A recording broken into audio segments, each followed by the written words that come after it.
8ই জানুয়ারি থেকে শুরু গঙ্গাসাগর মেলা। বছর শেষে মেলার প্রস্তুতি তুঙ্গে। পরিকাঠামো থেকে পূর্ণার্থীদের নিরাপত্তার বাড়তি নজরদারি, থাকছে ঢালাও ব্যবস্থাপনা।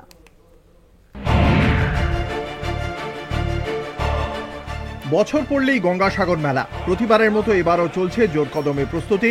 পুণ্য স্নান থেকে ভক্ত সমাগমে কোনো রকম ত্রুটি রাখতে নারাজ জেলা প্রশাসন।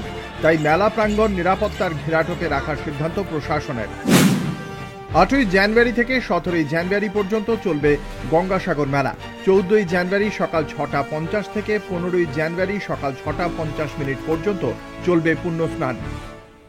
পুণ্যার্থীদের সুবিধার্থে যাতায়াত সহ একাধিক ব্যবস্থাপনার সিদ্ধান্ত সুন্দরবন প্রশাসনের।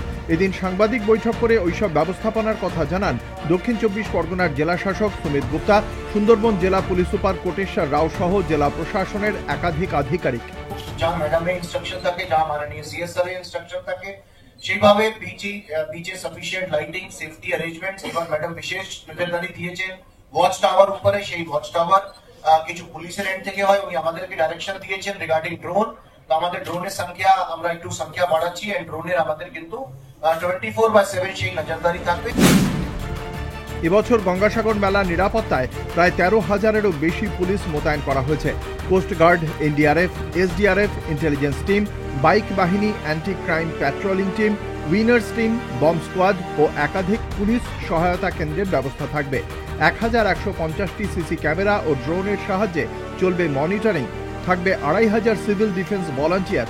নজরদারির জন্য থাকছে একাধিক ওয়াচ টাওয়ার ও পুলিশ কন্ট্রোল রুম। পুলিশের মেগা কন্ট্রোল রুম থেকে 24 ঘন্টার নজরদারি চালানো হবে। বর্তমানে বাংলাদেশের পরিস্থিতি উদ্বেগজনক থাকায় গঙ্গাসাগর মেলায় বাড়তি নিরাপত্তা রাখা হচ্ছে পুলিশের পক্ষ থেকে। সাগরদ্বীপকে বাড়তি সুরক্ষা বলয়ে রাখা হবে। কোস্টগার্ড, এনডিআরএফ, নেভি, তারপর আমাদের police team, counter insurgency force, armed force, watch towers, CCTV surveillance, drone surveillance and riverine patrolling, এই সব কিছু মনিটরিং চলছে। এই ছাড়া আমাদের ইন্টেলিজেন্স টিম সব জায়গা থেকে আমরা অলরেডি ডিপ্লয় করে রাখলাম, এন্ড এই কাজগুলো শুরু হয়ে আছে। প্রতি বছরের মতো এবছরও গঙ্গাসাগরের পরিবহন ব্যবস্থা আরও সহজ করে তুলতে উদ্যোগী প্রশাসন। গতবারের তুলনায় বাড়ানো হয়েছে বার্জের সংখ্যা। পুণ্যার্থীদের কথা মাথায় রেখে বাড়ানো হয়েছে ভেসেল এবং জেটি ঘাটও। গত বছর 6টি বার্জের পরিবর্তে 9টি বার্জের ব্যবস্থা করা হয়েছে। কুয়াশার জন্য থাকছে একাধিক ফগলাইট, ভেসেল, অ্যাম্বুলেন্স, গাড়ি, জিপিএস ট্র্যাকারেরও ব্যবস্থা করা হয়েছে। আপৎকালীন পরিস্থিতির জন্য থাকবে হেলিকপ্টার।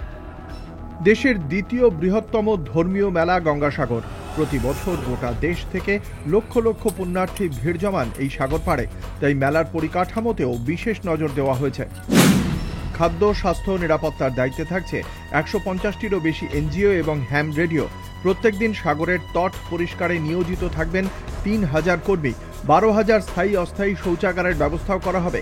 নামখানা, লট 8, সাগর, কলকাতা সহ 5টি জায়গার হাসপাতালে বেশ কিছু বেড সংরক্ষিত থাকবে। 4টি ওয়াটার অ্যাম্বুলেন্স এবং এয়ার অ্যাম্বুলেন্স থাকবে। থাকছে সোলার লাইটের ব্যবস্থা।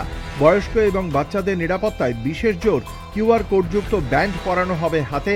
যে কিউআর কোড স্ক্যান করলেই মিলবে ওই ব্যক্তির পরিবারের যাবতীয় তথ্য। ইতিমধ্যেই গঙ্গাসাগরে ভিড় জমাতে শুরু করেছেন সাধু, সন্ত ও পুণ্যার্থীরা। পুণ্য স্নানের সময় কোনো রকম সমস্যার সম্মুখীন যাতে না হতে হয় সেদিকেই বিশেষ নজর দিচ্ছে জেলা ও পুলিশ প্রশাসন। শুভ্রজিৎ চক্রবর্তীর রিপোর্ট, কলকাতা টিভি।